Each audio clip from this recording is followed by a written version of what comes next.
Hayden address really where he is right now. What's been your interaction with him and even his progress at this point, Hayden Hurst? Okay. Miss First part of the question again? I was saying we've seen him address sort of his status and his challenges to recover after Chicago. I was curious of your interaction with him, how he's doing.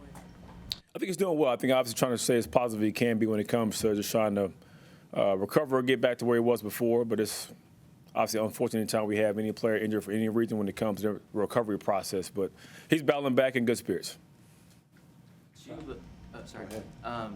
Chuba put on a really good showing against the Bucks. Yep. At the beginning of the season, did you think he had this in him? Did you notice it during the season? Like, where has this come from? Yeah, so one of the great things about Chuba is how consistent he is every single day as far as the overall approach to the meeting room, to practice field, even from a walkthrough standpoint.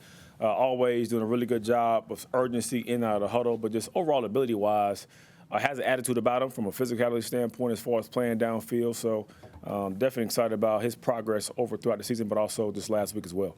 You talked a little bit about being healthy for the first time in his NFL life. Has he opened up to you about that?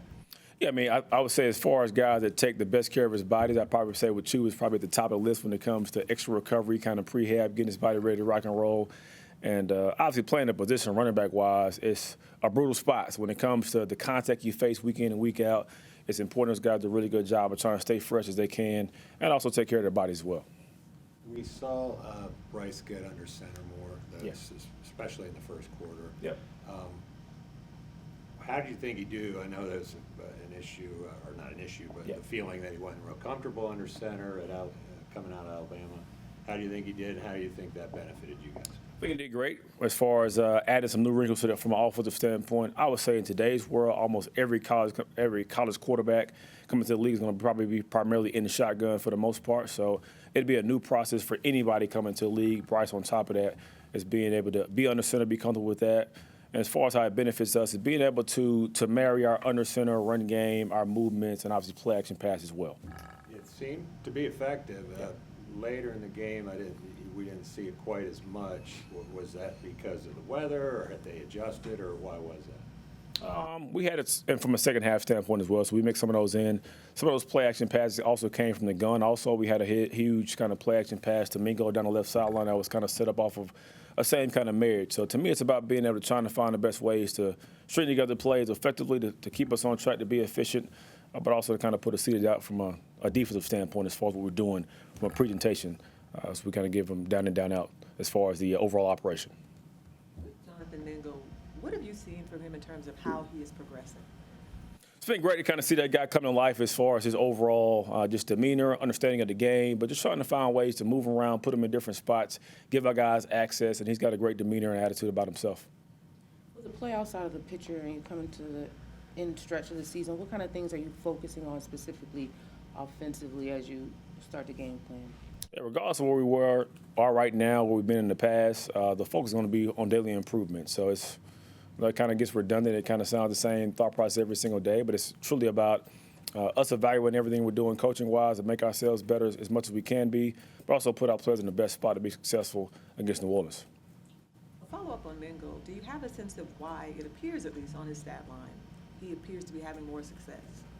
I think, again, just being able to get him more involved in the offense, his overall understanding of what we're doing, but I think being able to put them guys in different spots as far as moving across the field, but also because of how well Adam's been across the board as far as his effectiveness catching balls, guys kind of keying in more on him from a defensive standpoint.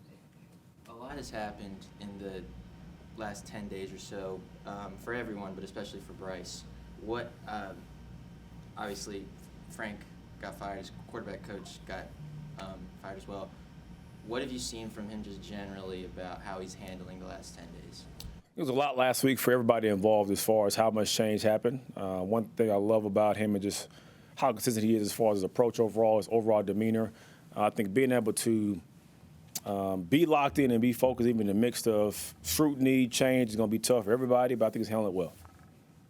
You've had a lot of moving parts on the O-line. What did you see from Nash last week and just where he's come since he was signed as an undrafted free agent? I thought he played well for the most part. I think obviously evaluated Nash for the entire group as well. We can always find ways to improve ourselves, but it's definitely a step in the right direction.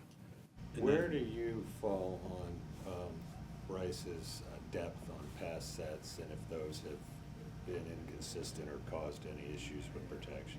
I think we've been inconsistent overall offensively the entire year. So I think it's on us from a coaching staff standpoint to continue to coach our guys the right way and get more improvements when it comes to his position, but also O-line wise, but receivers as well, getting open from a timing standpoint so the ball can come out on time as it kind of relates to pass protection. There were a couple of times in short yardage situations last week where you guys failed to execute. I know earlier in the season y'all would bring Dalton in maybe for a QB sneak. Is that something, without giving too much, tipping your hat too much, is that something y'all looking at potentially bringing back? Well, I think we're always evaluating, trying to figure out ways to be effective on early downs. I think we brought him in against New Orleans in the first game. It was kind of more of a toss crack to a running back for an effective third down situation. But it's more about trying to make sure our guys are in the right spot mentally. We can execute well and stay on track as far as overall operation. What do you think have been the issues? I know you're going to say execution. With I mean, those it's with the those truth, with though. those short with those short we gotta give you with those short yardage situations though, like 3rd and 1, 4th and 1, goal line situations, where do you think the disconnect has been as far as getting that yard? I mean, I'm gonna have to give you the same answer. I know you're gonna be mad at me, but it's the truth. I think again, we gotta do a better job of giving our guys the best opportunity to have success, but whether it be having an opportunity to get on the edge from a movement standpoint, whether it be having a true priority man beater to get guys open and the pocket allows it, or having a one-on-one opportunity to throw a fade ball, which should be a high success rate with one-on-one opportunities from a goal line standpoint. It's about us executing, which is, you said it yourself, but overall just being able to find ways to put ourselves in the best spot to be effective on any down, but especially when it comes to short yardage. On Vashti's question about Dalton and coming in potentially for short yardage, which you all had done. Yeah. From the outside, that seems like kind of a way to maybe keep a drive moving, and then you get Bryce back in, so you wouldn't think it would impact his development, but is there any part of you that sort of views it a different way? I think it's less about development of Bryce and more just about the flow of the game, but also depending on if it did happen in the game, having to bring Andy off the sideline, haven't been on the field at all for could be 3 quarters. But I feel good about our answers. I just don't feel good about our execution all the time. So I feel good about what we kind of playing week in and week out. Try to do a better job of coaching and making plays when we have opportunities. Thomas, can you look at the big picture on Bryce beyond even this season? How much you think his struggles and the stats that are not really strong have to do with just the lack of protection overall? I think it has to do with our overall lack of execution offensively in general. I have zero concerns about Bryce at all in the future. I still stand by everything I've said from day one about him being an elite player in this league for a long time, just from the overall process he approaches towards it, his mental capacity, but also just overall natural talent as well. I understand that, but for him to fully develop, does he need how much protection does he need for that to happen? Because, I mean, no quarterback could survive constantly after things he's gone through. I think just overall, again, when it comes to executing better, getting guys open, the pass protection improving, those are all kind of bode well for all of us moving forward.